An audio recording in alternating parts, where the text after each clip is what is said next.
Alors voici un autre joli problème pour le bonus 3.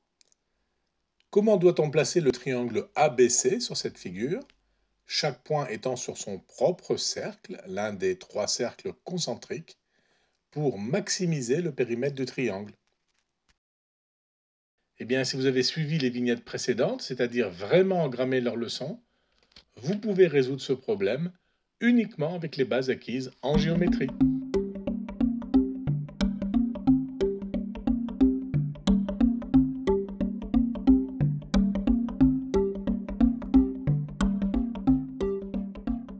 Alors là encore, dans ce bonus, nous allons commencer par démontrer un joli lemme.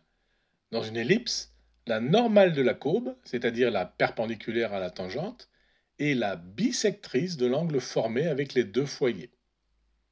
Alors ça fait déjà pas mal de mots nouveaux. C'est quoi une ellipse? C'est quoi un foyer? Eh bien, une ellipse, c'est une sorte de cercle aplati.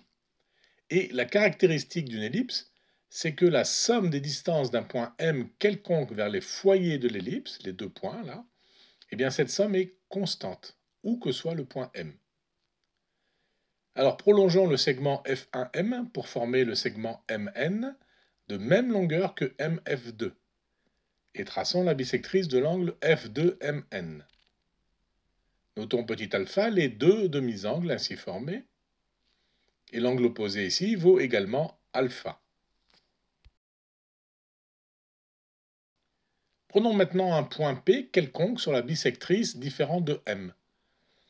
On voit que PF2 et PN ont la même longueur par définition de la bisectrice.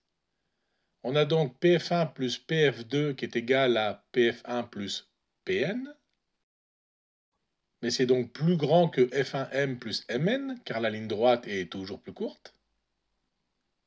Et on a donc PF1 plus PF2 égale F1M plus MF2. Le point P est donc clairement en dehors de l'ellipse. Le point M, en fait, est le seul point de la bisectrice qui soit sur l'ellipse en son point de contact. La bisectrice est donc la tangente à l'ellipse en M. Construisons la perpendiculaire en M à la bisectrice, c'est-à-dire la normale à la courbe en M. Les deux angles complémentaires de alpha valent donc pi sur 2 moins alpha. Ils sont donc égaux. Et la normale est bien la bisectrice de l'angle F1MF2. En utilisant ce joli lemme, montrons maintenant le lemme suivant. Si M est un point qui parcourt un cercle de centre O, la somme des distances de ce point M vers deux points différents A et B est maximale quand la droite MO est la bisectrice de l'angle AMB. Traçons d'abord l'ellipse qui passe par M et deux foyers A et B. La distance MA plus MB est maximale quand l'ellipse est tangentielle au cercle. Si l'ellipse est plus petite, par définition, la distance MA plus MB est plus petite. Et de même, si l'ellipse est plus grande, la somme des distances est plus grande. Traçons donc cette ellipse tangentielle au cercle au point P.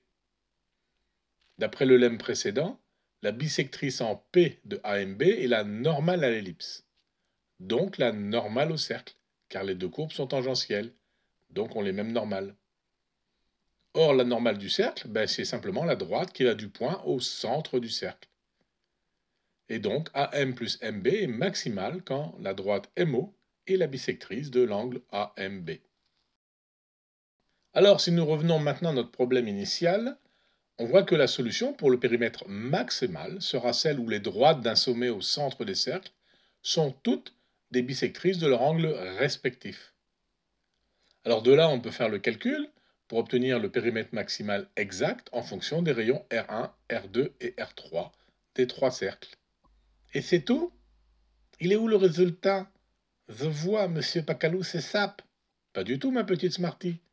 Le calcul est juste un peu fastidieux et dépasse les compétences apprises lors de cette série de vignettes sur la géométrie. C'est ça, c'est ça. Moi, je dis quand même, tu t'essapes. Si tu veux. Alors voici la formule. Et je te laisse la démontrer. On ne peut plus rien dire ici.